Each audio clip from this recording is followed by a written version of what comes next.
Ini sudah tahun ketiga Jufri menanggalkan status pekerjaan tetapnya sebagai pengemudi di sebuah perusahaan BUMN. Alih-alih duduk di belakang kemudi mobil berpenyejuk udara, kini Jufri memilih profesi baru, duduk memilah sampah. Namun bagi Jufri, yang dipegangnya ini bukanlah sampah, tetapi uang.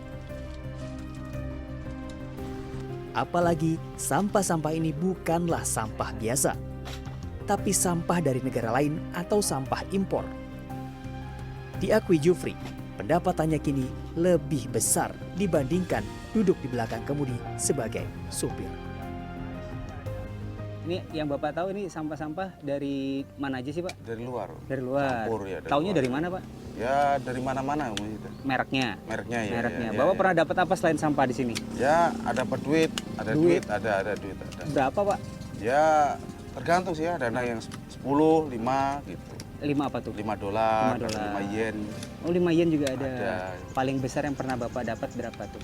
100. 100 Iya. dolar. $100 ya. Oke. Di tumpukan sampah ini? Iya. Oh.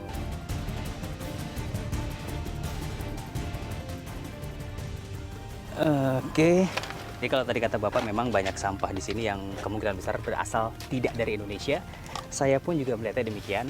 Ini di antara tumpukan ini kita bisa ambil contoh. Misalnya,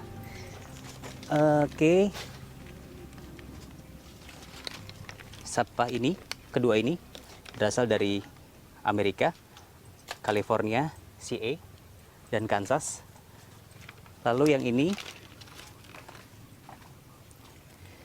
kedua sampah ini dari Australia. Dan yang ini,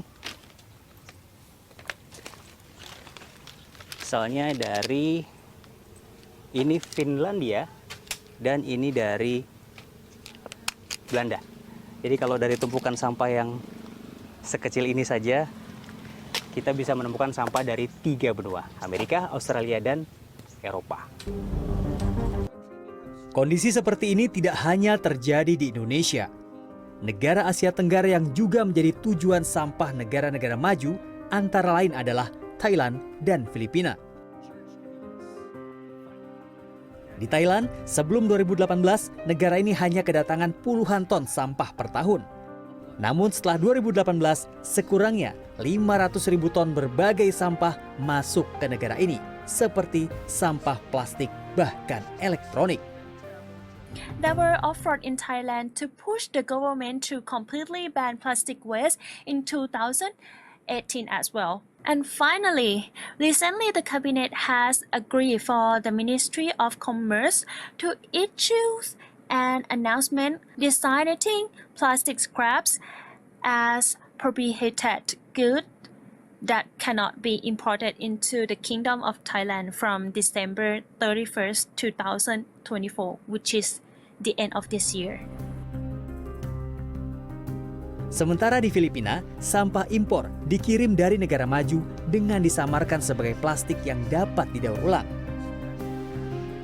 Sampah-sampah tersebut bahkan dilaporkan mengandung bahan berbahaya dan limbah rumah tangga campuran. Pada 2019, Filipina mengirim kembali sebagian sampah tersebut ke salah satu negara pengirim yaitu Kanada. Dan ada kekhawatiran undang-undang larangan impor di Filipina akan mengalami hambatan di Kongres dalam prosesnya.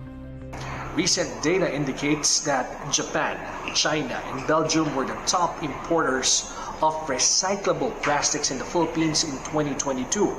Efforts to pass legislation for a complete ban on waste importation in the Philippines have encountered obstacles in Congress despite ongoing concerns about the environmental impact of these practices. Menanggapi hal ini, pemerintah Indonesia menilai arus masuk sampah melalui jalur impor ke Indonesia atau negara Asia Tenggara lainnya merupakan upaya memenuhi kebutuhan industri. Pemerintah berkomitmen untuk berupaya mandiri bahan baku sehingga memperbesar peluang untuk menghentikan impor sampah. Kita melihat bahwa itu bukan tempat buang sampah. Kalau Mas Yogi cek ke lapangan, itu yang diimpor itu betul-betul barangnya bersih. Dan memang itu dibutuhkan oleh industri. Kami membuat roadmap di KLHK ini dan dalam progres roadmap-nya. Tapi untuk sementara kami mendapatkan catatan dengan mengencangkan di hulunya untuk memilah, kemudian waste management-nya. Nah itu sekitar tahun 2030 kita baru bisa betul-betul independen dari impor. Oh iya, tentu saja lebih murah. Dan kalau hitung-hitungan dari pengurangan sampah, kita akan kemudian bisa mengurangi sampah jauh lebih besar. Arus masuk sampah ke negara-negara berkembang di Asia Tenggara semakin signifikan sejak Tiongkok memutuskan untuk menghentikan impor 24 jenis sampah dari negara-negara lain di dunia pada 2018 silam. Jika Tiongkok bisa menghentikan arus masuk sampah ke negaranya, bukan tidak mungkin negara-negara lain seperti Indonesia, Filipina, dan Thailand juga bisa melakukannya. Tim Liputan CNN Indonesia.